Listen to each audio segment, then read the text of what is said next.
तो नमस्कार दोस्तों, स्वागत है मगन ट्यूटोरियल्स में। उम्मीद करता हूं सब लोग स्वस्थ होंगे, व्यस्त होंगे, ज़बरदस्त होंगे।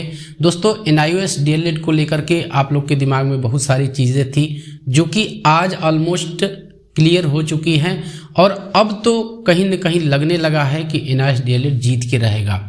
और NIOS DLED कभी इनवैलिड था ही नहीं, कुछ मिस अंडरस्टैंडिंग हम उसको कह सकते हैं, मिस इंटरप्रिटेशन कह सकते हैं हम, जिसकी वजह से ये दिन देखना पड़ रहा है।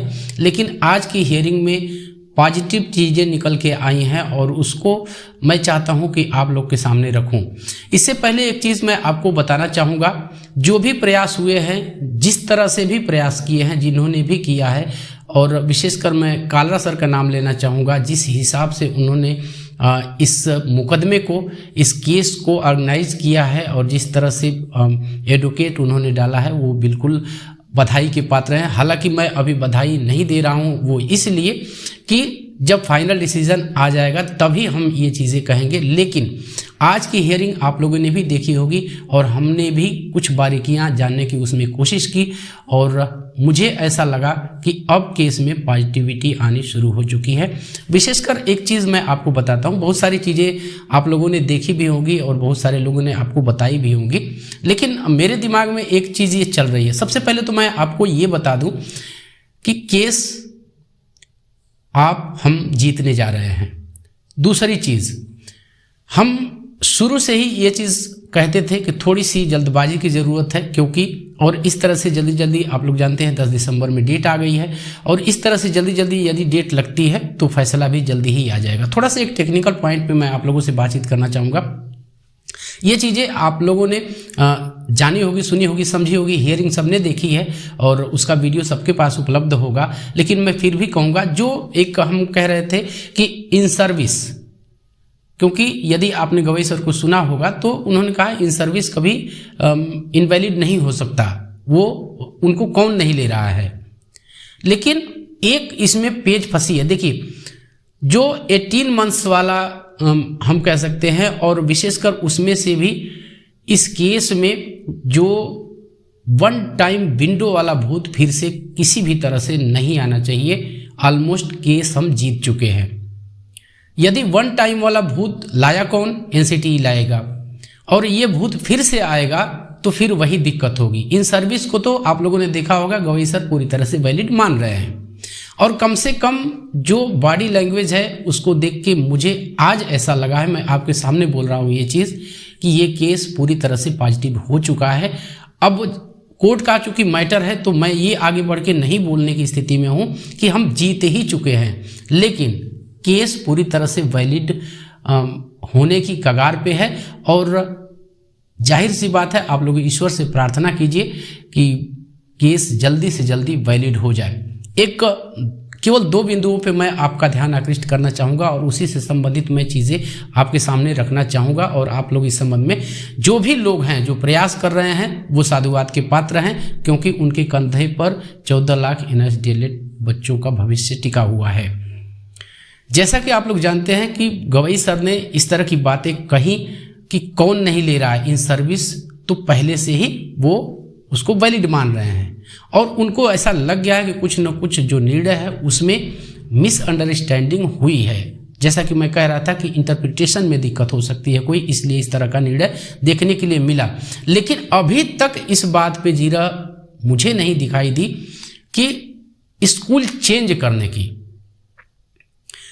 पिछली हियरिंग भी यदि आप लोगों ने 28 नवंबर का जो फैसला आया 23 में उसकी देखी होगी हियरिंग, तो उसमें इन सर्विस को वो वैलिड तो मान रहा है, लेकिन NCTE ने जो वन टाइम विंडो का एक भूत ला के डाल दिया कि केवल और केवल उसी स्कूल के लिए नौकरी बचाने के लिए और उसी स्कूल में पढ़ाने के लिए इनको वैलिड माना गया।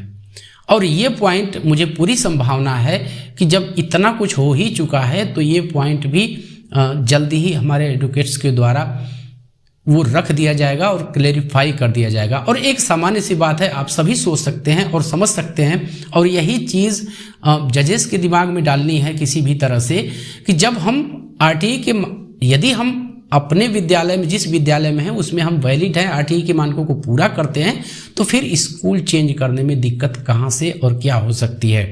यदि सरकार ने इस 18 मंथ्स वाला, जैसा कि मैंने आपसे कहा, वो सरकार की अपनी, और एनसीटी को इतना पावर है और एनसीटी ही नॉर्म स्थापित करती है, तो इतना पावर है कि वो किसी कोर्स का ड्यूरेशन घटा या बढ़ा सकती है। उस हिसाब से वो उसको डिजाइन कोर्स को कर सकती है, उसका पाठ्यक्रम उस तरह से डिजाइन कर सकती है। और अपेंडिक्स 9 की जो चर्चा है आप लोगों ने देखा होगा, वो एक पॉजिटिव रोल अदा करेगा। तो एक कंसर्न मेरे ये अपने विचार हैं कि वैलिड तो मान ही रहे हैं इन सर्विस, क्योंकि जो भी NIS DLED है 14 लाख, हम कहें एक आधिकारिक डाटा 12 लाख का है, जितने भी NIS से DLED हैं वो इन सर्विस ही हैं। ये बात आप लोग समझिए, और ये बात मैं समझता हूँ कि सभी लोग समझते भी हैं।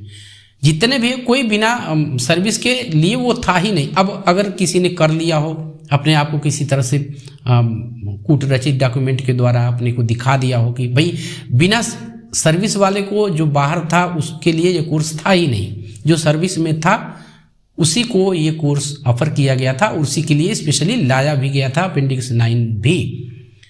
कहने का अर्थ है कि इन सर्विस तो सभी है, लेकिन क्या विद्यालय बंद भी हो चुके हैं। एक टाइम फ्रेम का भी बात आ रहा था कि 15 से या फिर 17 से, वो सरकार की अपनी चीज़ें हैं, उसका सरकार सबमिशन देगी।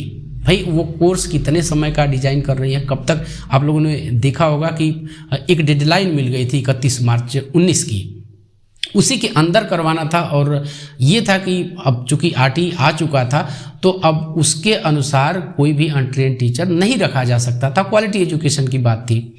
अब उसमें सरकार ने जो भी कदम उठाए हैं, इस कोर्स को रिड्यूस किया, 18 मंथ्स में कराया और 19 तक पूरा भी करना था, तो वो सरकार की अपनी समस्या है और सरकार इस संबंध में सबमिशन MHRD देगा आके।